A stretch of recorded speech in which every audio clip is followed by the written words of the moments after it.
مساء الخير، اهلا بيكم في اسهل طريقة مع ميم. لو اول مرة تشوفوني يبقى لازم تشتركوا في القناة علشان ما يفوتكوش حاجات جامدة جدا. النهاردة هنعمل جبنة القريش بخلطة كده رائعة هتغير طعمها خالص.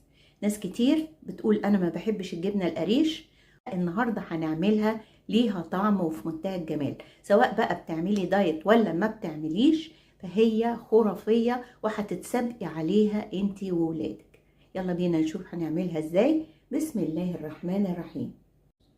هنجيب بقى فلفلاية كده من الفلفل الأحمر الجميل ده، مش الحامي، لا الفلفل الأحمر البارد ده. هناخدها ونقسمها نصين كده وهنحطها في الفرن وعليها رشة من زيت الزيتون.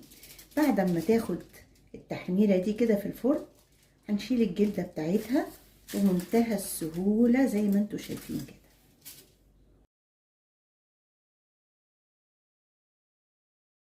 نحط عليها قطعة الجبنة القريش، فصين توم.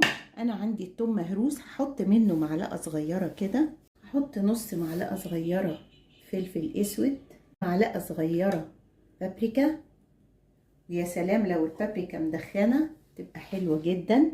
نص معلقة من الزعتر، معلقة صغيرة من زيت الزيتون. هحط شوية لبن صغيرة كده، لو انت عاملة دايت يبقى خالي الدسم، لو عادي مش عاملة دايت يبقى لبن عادي من الكامل او النص دسم.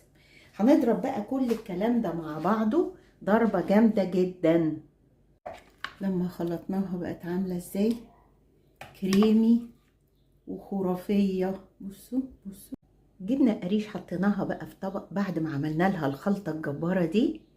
وكلي بقى بألف هنا وشفا مع خيار وطماطم، شوية عيش محمص كده، حاجة في منتهى الروعة. ان شاء الله لو عجبتكم ما تنسوش اللايك والشير والاشتراك في القناة عشان يجيلكوا كل جديد. ودي كانت طريقة عمل الجبنة القريش بالخلطة الحلوة جدا الجبارة، وبألف هنا بأسهل طريقة مع ميمي.